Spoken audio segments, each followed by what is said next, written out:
اعوذ باللہ من الشیطان الرجیم، بسم اللہ الرحمن الرحیم۔ اور 10ویں سپارے کی مکمل تلاوت کی گئی ہے، 11واں پارہ بھی اس میں شروع ہو گیا ہے۔ 9ویں پارے کے آخر میں سورہ انفال کے تحت غزوہ بدر کا تذکرہ ہوا تھا، جس کے تحت غزوہ بدر کا پس منظر اور معترضین کے اعتراضات اور اس کا جواب دیا گیا تھا۔ اب غزوہ بدر کے مختصر احوال بیان کیے جا رہے ہیں۔ ابو سفیان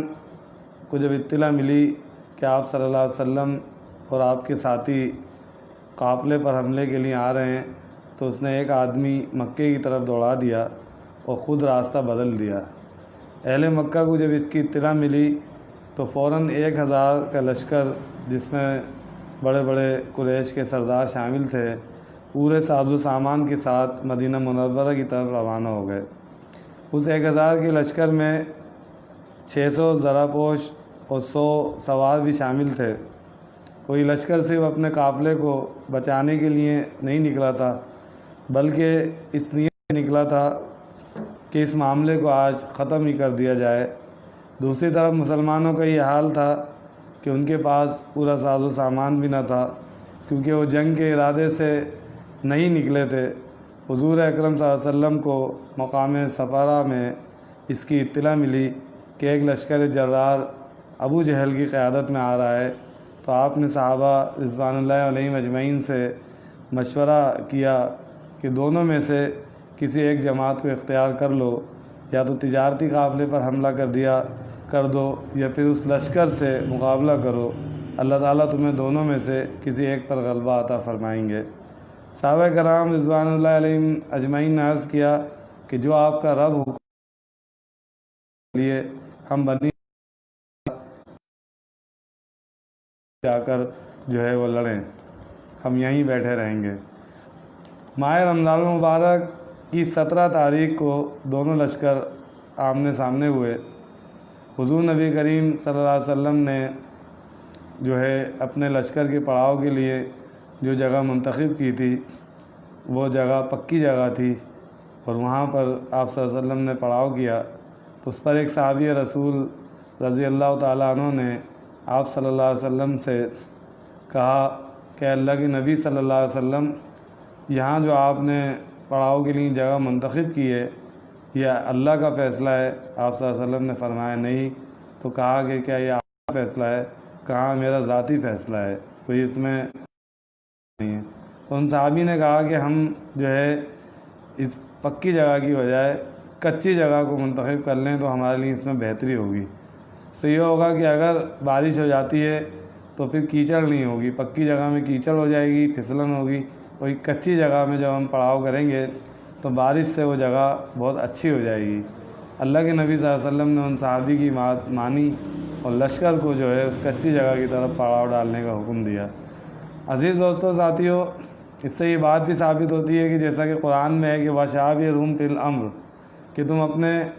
معاملات میں جو ہے مشورہ کر لیا کرو۔ وَأَمْرُ شُورَى بَيْنَهُمْ، اور آپس میں ایک دوسرے سے مشورہ کیا کرو۔ یہ بات ثابت ہوتی ہے کہ اللہ کے نبی صلی اللہ علیہ وسلم نے جو دلیل کے ساتھ ایک صحابی رسول صلی اللہ علیہ وسلم نے جب اس کی افادیت بتائی، تو اللہ کے رسول صلی اللہ علیہ وسلم نے اپنی رائے سے رجوع کرتے ہوئے ان صحابی کی رائے کو ترجیح دی، اور پڑاؤ جو ہے وہ کچی جگہ میں ڈالا گیا۔ نتیجہ یہ ہوا کہ واقعی بارش بھی ہو گئی، اور بارش کے نتیجے میں جو ہے کفار کا لشکر کا پڑاؤ تھا وہ پکی جگہ میں تھا، اور ان کے یہاں بڑی کیچڑ ہو گئی تھی، جبکہ مسلمانوں کا لشکر کا جو پڑاؤ کی جگہ تھی وہ کچی تھی، اور وہ مسلمانوں کے لیے بہت بہتر ثابت ہوئی۔ دونوں لشکر آمنے سامنے ہوئے اور گھمسان کی لڑائی شروع ہوئی۔ اس وقت رسول اللہ صلی اللہ علیہ وسلم پر ایک عجیب خوشی و خضوع کی کیفیت طاری تھی۔ آپ صلی اللہ علیہ وسلم کبھی بارگاہ نبوی میں سر بسجود ہوتے اور اللہ تعالیٰ سے عوذاری کرتے، اور کبھی سائلانہ ہاتھ پھیلا کر فتح و نصرت کی دعائیں مانگتے، اور اللہ کے نبی صلی اللہ علیہ وسلم نے یہ دعا مانگی کہ اللہ، میرے پاس یہ 313 تھے اور میں ان کو آپ کے سامنے لے آیا ہوں، اور اب تیرا کام ہے ان کو فتح دینا۔ اگر آج یہ ناکام ہو گئے تو کل تیرا نام لینے والا کوئی دنیا میں نہ ہوگا۔ اور آپ صلی اللہ علیہ وسلم سجدے میں گر گئے اور ایک لمبی دعا اور مناجات اللہ کے حضور کرنے لگے، اور حضرت ابوبکر صدیق رضی اللہ تعالیٰ عنہ نے کہا کہ سر اٹھائیے یا رسول اللہ صلی اللہ علیہ وسلم، آپ کا رب کبھی بھی آپ کو مایوس نہیں کرے گا۔ غرض اللہ تعالیٰ نے اس جنگ میں مسلمانوں کو عظیم فتح عطا فرمائی، اور میں نے شروع کے درس میں بھی ایک بات کہی تھی کہ جب 17 رمضان کو یہ عظیم معرکہ برپا ہونے والا تھا تو کچھ صحابہ کرام نے روزے نہیں رکھے تھے اور کچھ نے رکھ لی، اور اللہ کی بات آئی کہ آج بہت سے صحابہ نے روزہ ترک کر دیا ہے، تو اللہ کے نبی آیا کہ آج جو لوگ روزہ جنہوں نے چھوڑ دیا ہے وہ سبقت لے گئے، وہ بازی لے گئے ان پر کہ جنہوں نے روزہ رکھ لیا، کیونکہ کفار سے مقابلہ درپیش ہے، تو اس لیے صحابہ کرام نے سوچا کہ جو ہے ہم جمع مردی سے لڑنے کے لیے آج روزہ چھوڑ دیتے ہیں۔ عزیز دوستوں، ساتھیو، اللہ تعالیٰ نے اس جنگ میں یہ جو حق و باطل کے درمیان پہلا معرکہ تھا، مسلمانوں کو فتح عطا فرمائی۔ کفار کے 70 لوگ جو ہے اس میں ہلاک ہوئے، اور 70 بڑے بڑے جو سردار ہیں وہ قید ہوئے، اور مسلمانوں میں سے صرف 14 صحابہ کرام رضوان اللہ علیہم اجمعین نے جامع شہادت نوش فرمایا۔ اللہ تعالیٰ نے اس غزوے کو بڑی اہمیت اور فضیلت عطا فرمائی۔ علماء نے لکھا ہے کہ غزوہ بدر میں شریک ہونے والے صحابہ کے نام پر پڑھ کر جو دعا کی جاتی ہے وہ اللہ تعالیٰ قبول فرماتے ہیں، اور بدری صحابہ کا ایک مقام ہے، اور اللہ کے نبی صلی اللہ علیہ وسلم اکثر بیان کرتے تھے کہ جو بدری صحابہ ہیں ان کو ایک بڑا مقام حاصل ہے، جیسے سابقون الاولون ہیں جو بالکل اول دور میں آپ صلی اللہ علیہ وسلم پہ ایمان لائے، ان کا ایک مقام ہے، اسی طرح جو صحابہ بدر میں شریک ہوئے ان کا بھی ایک مقام ہے۔ اللہ تعالیٰ نے غزوہ بدر میں مسلمانوں کی نصرت کا تذکرہ کرنے کے بعد اللہ کی نصرت کے 4 عناصر ذکر فرمائے ہیں۔ نمبر 1، میدان جنگ میں ثابت قدمی۔ نمبر 2، اللہ کا ذکر کثرت سے کرنا، اور نمبر 3، آپس میں اختلاف اور لڑائی جھگڑے سے بچ کر رہنا، اور نمبر 4، دشمن سے مقابلے کے وقت نو موافق حالات پر صبر کرنا۔ غزوہ بدر کے پس منظر میں مسلمانوں کو یہ ہدایت دی گئی ہے کہ وہ دشمنوں سے مقابلے کے لیے مادی، عسکری اور روحانی تینوں اعتبار سے تیاری مکمل رکھیں۔ غزوہ بدر میں اللہ تعالیٰ نے فتح عطا کی، لیکن آئندہ کے لیے مسلمانوں کو حکم دے دیا گیا کہ وہ حالات کے مطابق پھر بھرپور تیاری کر کے بالکل اپنے لیے ساز و سامان تیار رکھیں، تاکہ ان کے ساز و سامان کو دیکھ کر دشمنوں میں رعب طاری ہو اور وہ اسلامی لشکر کے سامنے آنے سے گریز کریں۔ غزوہ بدر میں جو 70 مشرکین گرفتار ہوئے، رسول اللہ صلی اللہ علیہ وسلم نے اپنی عادت مبارکہ کے موافق ان کی قسمت کے لیے مشورہ کیا، تو حضرت عمر رضی اللہ عنہ اور دوسرے بعض صحابہ نے یہ فرمایا کہ ان لوگوں کو جو ہے قتل کر دیا جائے۔ رضی اللہ تعالیٰ عنہ نے تو فرمایا کہ جو جس کا رشتہ دار ہے وہ اس کو خود قتل کرے، لیکن حضرت ابوبکر صدیق رضی اللہ تعالیٰ عنہ جو حلیم الطبع اور دوسرے بعض صحابہ رضوان اللہ علیہم اجمعین کی سامنے آئی کہ ان کو فدیہ لے کر چھوڑ دیا جائے، رسول اللہ صلی اللہ علیہ وسلم نے ان حضرات کی رائے کو پسند فرمایا اور ان کو فدیہ لے کر چھوڑ دیا،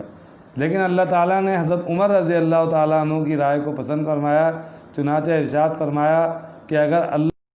پہلے نہ ہو چکا ہوتا تو جو تم نے فدیہ لے لیا ہے اس کے بدلے تم پر سخت عذاب آتا۔ اس آیت میں جس میں رسول اللہ صلی اللہ علیہ وسلم پر اللہ کی طرف سے یہ بتایا گیا ہے کہ یہ قرآن کریم کی حقانیت کی واضح دلیل کہ اگر حضور صلی اللہ علیہ وسلم نے یہ قرآن خود بنایا کا اظہار کیوں فرماتے؟ سورت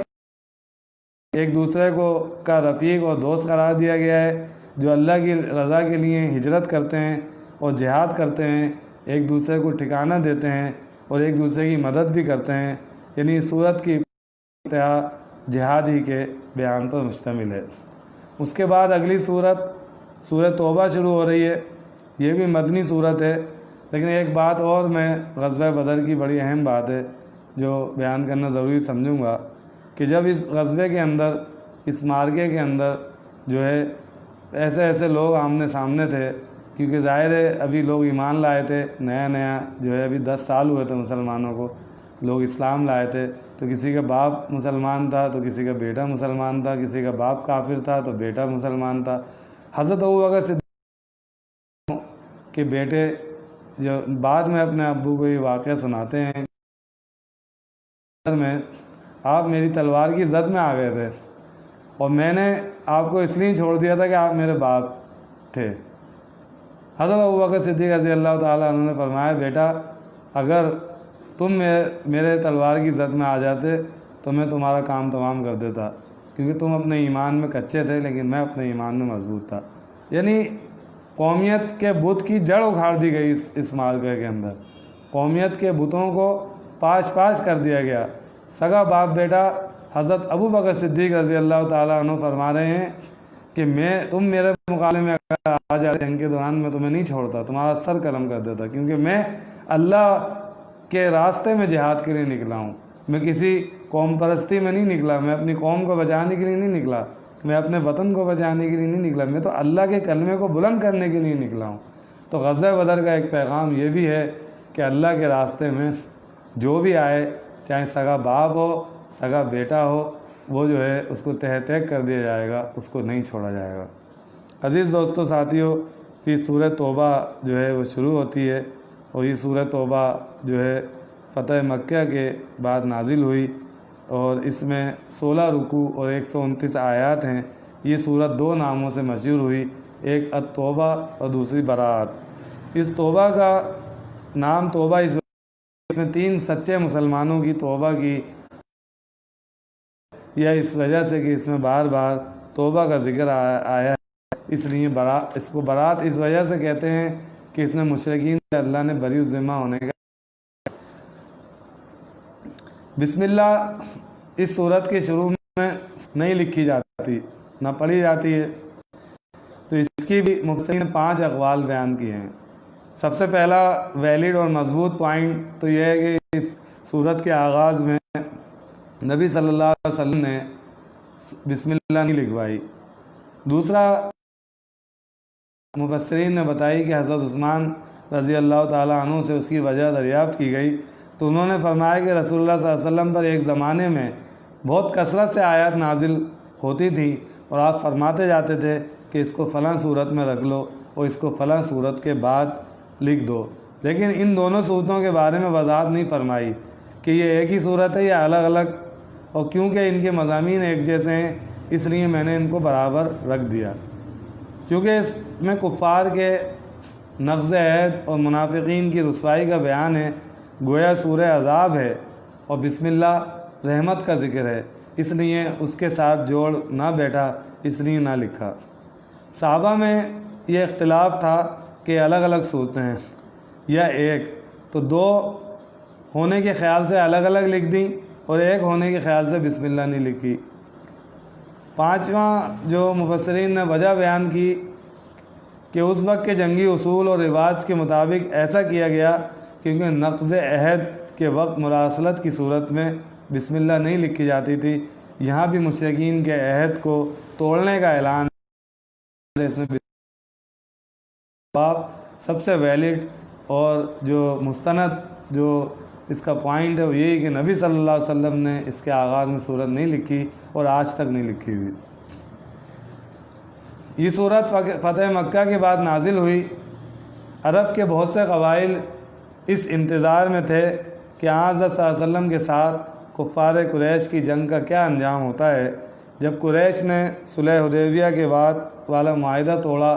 تو حضرت صلی اللہ علیہ وسلم نے مکے پر حملہ کر دیا اور اللہ نے زبردست فتح عطا فرما دی، جس سے کفار کی کمر ٹوٹ گئی۔ البتہ اس کے بعد قبیلہ حوازن نے ایک آخری کوشش کے طور پر حنین کی وادی میں مسلمانوں سے ایک بڑی جنگ کی، لیکن اس میں بھی اللہ نے مسلمانوں کو فتح عطا فرمائی۔ اس جنگ کے بھی بعض واقعات اس صورت میں بیان فرمائے۔ جب حضرت صلی اللہ علیہ وسلم نے مکہ فتح کر لیا، اچھا آپ دیکھیں کہ مکہ بھی رمضان مبارک میں ہی فتح ہوا، اور غزوہ بدر میں بھی مسلمانوں کو فتح رمضان میں ہوئی۔ ایک 17 رمضان کو واقعہ پیش آیا، دوسرے کے بارے میں 20 رمضان کا آتا ہے کہ جب آپ کو یہ اطلاع ملی کہ عرب کا مشہور قبیلہ بنو حوازن اپنے سردار قیادت میں مسلمانوں پر حملہ کرنے کے لیے پر تول رہا ہے اور اس کی تعداد 24 سے 28 ہزار تک ہے۔ چنانچہ آپ صلی اللہ علیہ وسلم نے 14,000 صحابہ کا ایک لشکر لے کر روانہ ہوئے۔ یہ جنگ مکہ مکرمہ سے 10 میل کے فاصلے پر وادی حنین میں لڑی گئی۔ بعض مسلمانوں کے دل میں جو ہے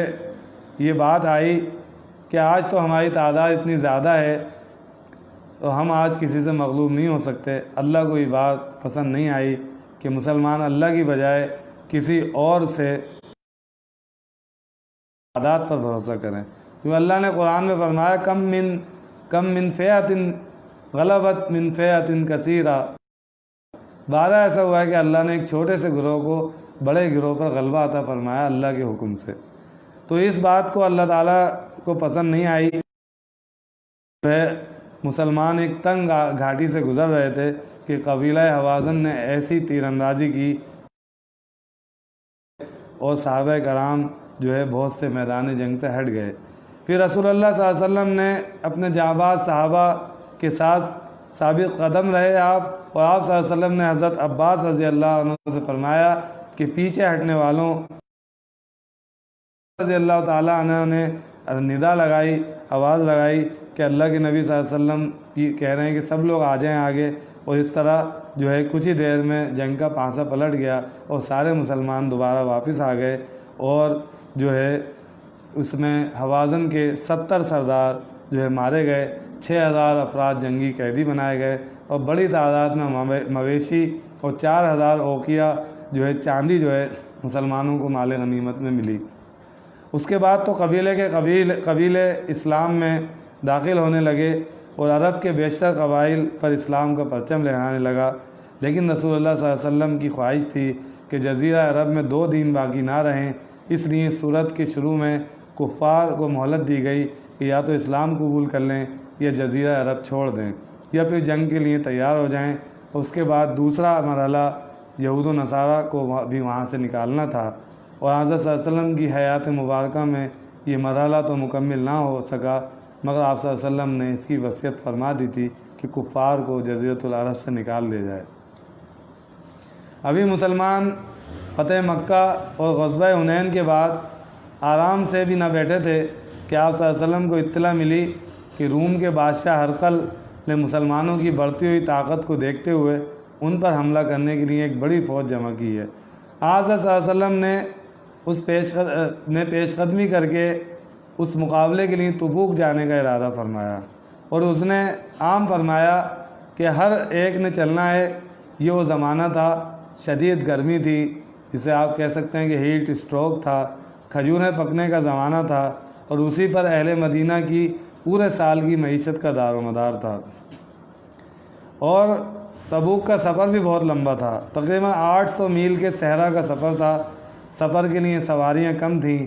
یہ جنگ اس وقت کی سپر پاورز سے تھی۔ غرض یہ کہ جنگ ہر اعتبار سے پرمشقت تھی، لیکن پھر بھی صحابہ کرام رضوان اللہ علیہم اجمعین نے آپ صلی اللہ علیہ وسلم کی آواز پر لبیک کہا اور کمر کس لی، اور آپ صلی اللہ علیہ وسلم 30,000 صحابہ کا لشکر لے کر روانہ ہوئے۔ اللہ تعالیٰ نے ہرقل کے دل میں مسلمانوں کا ایسا خوف ڈالا کہ اس نے اپنی فوج واپس بلا لی۔ اس غزوے میں جہاں اکثر صحابہ نے جانثاری کا اعلیٰ مظاہرہ کیا، وہیں منافقین نے بھی اپنی باطنی خبث کا مظاہرہ کیا اور مختلف حیلوں بہانوں سے مدینہ منورہ ہی میں رک گئے اور ساتھ ہی نہیں گئے۔ سورۃ توبہ کی بعض آیت میں منافقین کی ان حرکتوں کو کھول کر بیان کیا گیا ہے۔ بنیادی طور پر سورۃ توبہ کے 2 ہی ہدف ہیں۔ نمبر 1، مشرکین اور اہل کتاب کے ساتھ جہاد کے احکام بیان کرنا۔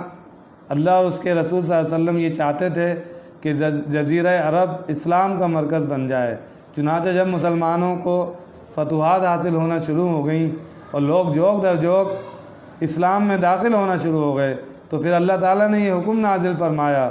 کہ اب ان مشرکین کو کچھ عرصے کی مہلت دے دو، اس کے بعد کوئی بت پرست مستقل طور پر جزیرہ عرب میں نہ رہے۔ عزیز دوستو، اس طرح 4 قسم کی جو مشرکین تھے وہاں پہ ان سے معاہدے کیے گئے، اور ان کو ایک وقت دیا گیا کہ آپ جو ہے اس وقت تک آپ صحیح ہو جائیں، ورنہ جو ہے آپ کے خلاف اعلان جنگ کر دیا جائے گا۔ اور پھر یہ پورا ایک تفصیلی واقعہ ہے جو اس میں ہوا۔ ان چاروں قسموں کے اعلانات کو برات یا دستبرداری کے اعلانات کہا جاتا ہے۔ جیسے برات من اللہ و رسولہ، جو صورت کا آغاز ہو رہا ہے کہ اللہ تعالیٰ نے برات کر دی ان مشرکین سے، یہاں تک کہ اللہ تعالیٰ نے ان مشرکین کی بدعہدیوں کی وجہ سے یہ بھی اعلان فرما دیا کہ اگلے سال سے ان کے لیے بیت اللہ کا حج بھی ممنوع قرار دے دیا گیا ہے، کیونکہ یہ لوگ کئی بار عہد شکنی کے مرتکب ہو چکے تھے اور اسلام کی بڑھتی ہوئی مقبولیت کو روکنے کے لیے یہود کے ساتھ مل کر سازشیں کرتے چلے آ رہے تھے۔ اس لیے ان سے برات کا اعلان کرنے کے بعد آیت نمبر 29 اور دیگر آیات میں اہل کتاب سے بھی قتال کی اجازت دے دی گئی۔ یہود کے قبیلے بنو قریظہ، بنو نذیر اور بنو قینقاع میں سے ہر ایک نے اسلام دشمنی میں کوئی ایسا موقع ہاتھ سے جانے نہیں دیا جس سے کہ مسلمانوں کو وہ نقصان پہنچا سکیں۔ چنانچہ قرآن کریم کی تقریباً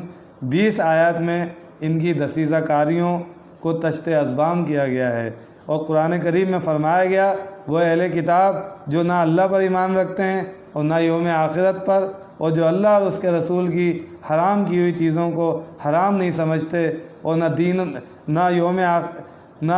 دین حق کو اپنا دین مانتے ہیں، ان سے جنگ کرو یہاں تک کہ وہ خوار ہو کر اپنے ہاتھ سے جزیہ دیں۔ افسوس آج یہ ہے کہ غیر مسلموں سے تو معلوم نہیں حکومت وقت ٹیکس لیتی بھی ہے یا نہیں اور کتنا لیتی ہے، لیکن مسلمان ملک کی مسلم حکومتیں مسلمانوں کا خون نچوڑنے میں کوئی کسر نہیں چھوڑتی، اور غیر مسلموں کی جان و مال کی تو وہ ضرور حفاظت کرتی ہیں، مگر آج ہمارے ملک میں کسی مسلمان کی جان، مال، عزت، آبرو اور گھر اولاد کچھ بھی محفوظ نہیں۔ اللہ تعالی ہم سب کی حفاظت فرمائے۔ حضرت ابراہیم علیہ السلام کے وقت سے چاند کے 4 مہینوں کو حرمت والے مہینے سمجھا جاتا تھا، یعنی ذوالقعدہ، ذوالحج، محرم اور رجب، اور 4 مہینوں میں جنگ کی ممانعت تھی۔ عرب کے بت پرستوں نے اگرچہ بت پرستی شروع کر کے حضرت ابراہیم علیہ السلام کے دین کو بہت کچھ بدل ڈالا تھا، لیکن ان مہینوں کی حرمت کو بھی پھر بھی وہ تسلیم کرتے تھے اور ان میں جنگ کو بھی ناجائز سمجھتے تھے۔ لیکن جب یہ پابندی بھی ان کو مشکل لگنے لگی تو انہوں نے اس مشکل کام کا یہ حل نکالا کہ مہینوں کی ترتیب آگے پیچھے کر دیتے۔ مثلاً یہ کہتے کہ اس سال سفر کا مہینہ محرم سے پہلے آئے گا، اور اس طرح محرم کے مہینے میں اس کو سفر کہہ کر جنگ کو جائز کر لیتے۔ اس صورت کا دوسرا بڑا ہدف اہل ایمان اور منافقین کے درمیان فرق واضح کرنا ہے۔ چنانچہ اللہ تعالیٰ نے اس صورت میں منافقوں کی علامات اور بدباطنیوں کو اس انداز میں بیان کیا کہ وہ سب کے سامنے ذلیل و رسوا ہو کر رہ گئے۔ اسی لیے اس صورت کا ایک نام سورۃ الواضح یعنی رسوا کرنے والی صورت بھی ہے۔ اس صورت کے نزول سے قبل انہوں نے اپنے آپ کو اسلام کے زبانی دعوے کے پردے میں چھپا رکھا تھا۔ منافقین مسلمانوں کے ساتھ اس لیے اٹھتے بیٹھتے تھے کہ مسلمانوں کو جو مال غنیمت اور مالی فوائد حاصل ہوں وہ ہمیں بھی حاصل ہو جائیں۔ اللہ تعالیٰ نے آیت نمبر 55 میں دنیاوی مال و دولت کے بارے میں ایک بڑی عظیم حقیقت کی طرف اشارہ کیا ہے۔ اسلام کی تعلیم یہ ہے کہ مال و دولت بذات خود کوئی ایسی چیز نہیں ہے جسے انسان اپنی زندگی کا مقصد بنائے، بلکہ انسان کا اصل مقصد اللہ تعالیٰ کی خوشنودی کا حصول اور آخرت کی بہتری کا سامان ہونا چاہیے۔ البتہ کیونکہ دنیاوی زندگی کے لیے بھی مال کی ضرورت پڑتی ہے، اس لیے جائز ذرائع سے اسے حاصل کرنے کی کوشش کرنا چاہیے، لیکن یہ بھی یاد رکھنا چاہیے کہ مال بذات خود کوئی فائدہ نہیں پہنچاتا، راحت و آرام کے وسائل حاصل کرنے کا ذریعہ بنتا ہے۔ لیکن جب مال ہی کو انسان سب کچھ بنا لیتا ہے تو یہ مال اس کے لیے وبال جان بن جاتا ہے، اور اس کی دن اور رات اس سے راحت اور آرام کے جو ہے اس کے لیے وبال جان بن جاتا ہے۔ اس کے دن رات اس سے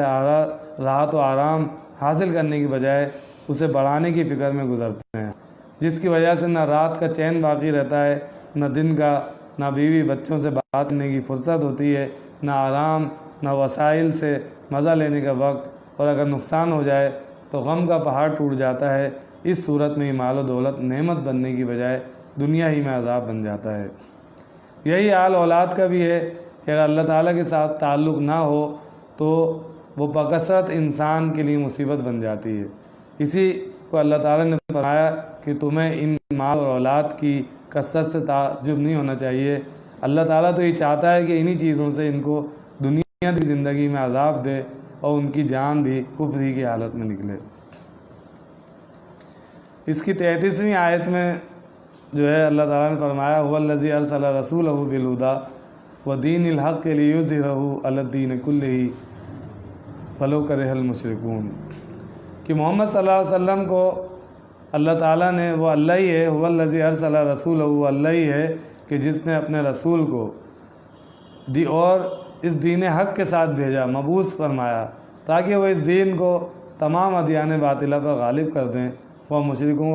کو کتنا ہی ناگوار گزرے۔ تو اللہ کے نبی صلی اللہ علیہ وسلم نے تو اس دین کو تمام ادیان باطلہ پر غالب کر دیا، اور آپ صلی اللہ علیہ وسلم نے تو پورے جزیرۃ العرب اور اس کے بعد اسلام کا سکہ بٹھا دیا، اور مسلمانوں کا ایک رعب و دبدبہ پوری دنیا میں قائم ہو گیا،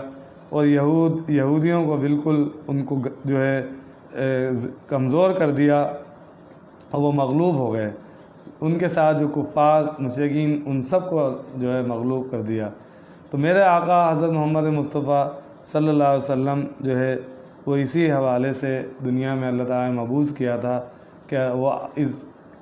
دین کو، اسلام کو جو ہے وہ تمام ادیان پر غالب کر دیں۔ عزیز دوستو، ساتھیو، آج بھی میں یہ دعوت فکر بڑے سوچ سے آپ لوگوں کو دے رہا ہوں کہ آج بھی اس دین کو غالب کرنے کی ضرورت ہے، اس کی جدوجہد کرنے کی ضرورت ہے۔ آخر دعوانا الحمدللہ رب العالمین۔